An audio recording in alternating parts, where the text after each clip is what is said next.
कहानी की शुरुआत एक सुनहरे बालों वाले घोड़े से होती है जिसका नाम लिटिल थंडर होता है। उसके बाद हमें एक छोटे से बच्चे को दिखाया जाता है जिसका नाम यकारी होता है। बचपन से ही उसका सपना लिटिल थंडर की सवारी करना था। इस गांव में पशुओं के झुंड में होने वाली हलचल से ये लोग आने वाले तूफान का अंदाजा लगाते थे और ऐसे में एक सुरक्षित स्थान पर चले जाते थे। अगले सीन में हमें दिखाते हैं कि यकारी अपने पिता से लिटिल थंडर पे बैठने की इच्छा जाहिर करता है, लेकिन उसके पिता उसे बताते हैं कि लिटिल थंडर पर आज तक गाँव का कोई भी बहादुर आदमी नहीं बैठ पाया है। एक दिन यकारी पेड़ की टहनी पर लेटकर सो जाता है और तभी उसे ख्वाब आता है कि वो ऊंचे आसमान में पक्षियों के साथ उड़ रहा है। वो अपने सपने में बादलों के बीच से उड़ता हुआ द ग्रेट ईगल से भी मिलता है और आसमान में ऊंचा उड़ते हुए अचानक वो नीचे गिरने लगता है। तभी उसकी नींद खुलती है और वो पेड़ की टहनी से नीचे जा गिरता है, लेकिन उसकी दादी और उसकी माँ उसे बचा लेते हैं। यकारी अपनी माँ और दादी को अपने सपने के बारे में बताता है कि उसने आज द ग्रेट ईगल को अपने सपने में देखा है। अगली रात गाँव वालों की आपस में मीटिंग होती है जिसमें यकारी भी अपने दोस्तों से मिलता है और उन्हें कहता है कि कल सुबह जब उन सब के पिता घुड़सवारी के लिए जाएंगे उस समय हम भी उनके पीछे जाएंगे और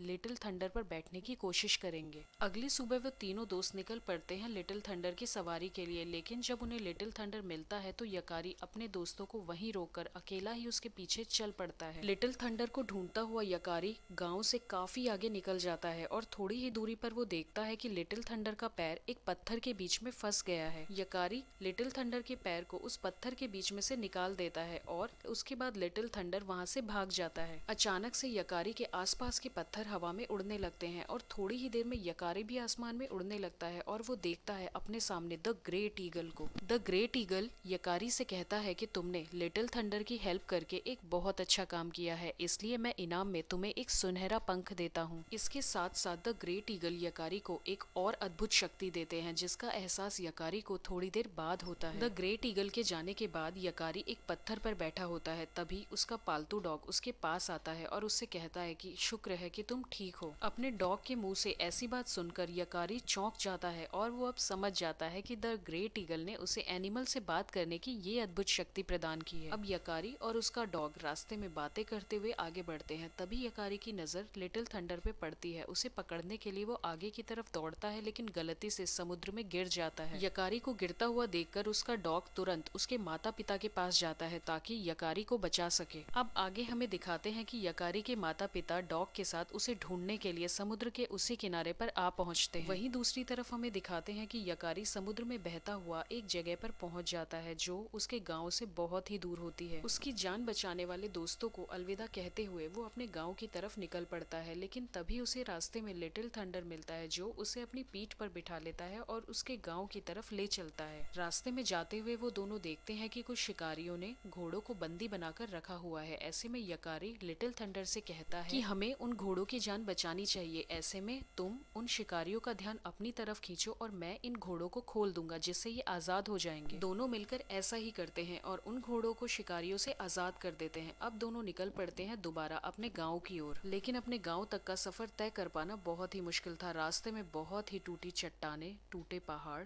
नदियाँ, झरने, इन सब का सामना करते हुए उन्हें आगे बढ़ना था। थक जाने पर दोनों एक गुफा के अंदर रात गुजारते हैं और अगली सुबह वो उठकर देखते हैं तो चारों तरफ बर्फ ही बर्फ गिरी होती है। अब वो दोबारा अपना रास्ता तय करना शुरू कर देते हैं, लेकिन तभी सामने वही शिकारी आ जाता है और इस बार वो लिटिल थंडर को पकड़ने की पूरी कोशिश करता है, लेकिन यकारी लिटिल थंडर की जान बचाता है, लेकिन वो नीचे गिर जाता है और वो शिकारी भी उसी के साथ नीचे गिर पड़ता है। अब आखिरकार वो शिकारी यकारी को पकड़ ही लेता है और उसे जैसे ही मारने वाला होता है यकारी के पिता आकर उसे बचा लेते हैं और उस शिकारी को वहां से भगा देते हैं। यकारी के माता पिता उससे मिलकर बहुत ही खुश होते हैं और अब वो अपने गाँव की ओर निकल पड़ते हैं। ऐसे में लिटिल थंडर दूर से ये सब देखकर वापस चला जाता है। अपने गाँव की तरफ आगे बढ़ते हुए रास्ते में एक बहुत ही भयानक तूफान आना शुरू हो जाता है। ऐसे में यकारी और उसके माता पिता उस तूफान में फंस जाते हैं, लेकिन तभी लिटिल थंडर वहां आ जाता है और यकारी को अपनी पीठ पर बिठाकर उन सबको एक सुरक्षित स्थान पर ले जाता है। अपने बेटे को लिटिल थंडर पर बैठा हुआ देख उसके माता पिता बहुत ही खुश होते हैं और अगले दिन पंचायत में यकारी को एक बहादुर बच्चे के रूप में जाना जाने लगता है। और इसी के साथ ये मूवी यहीं खत्म हो जाती है। तो मिलती हूँ अब आपसे अगली वीडियो में, तब तक के लिए बाय बाय।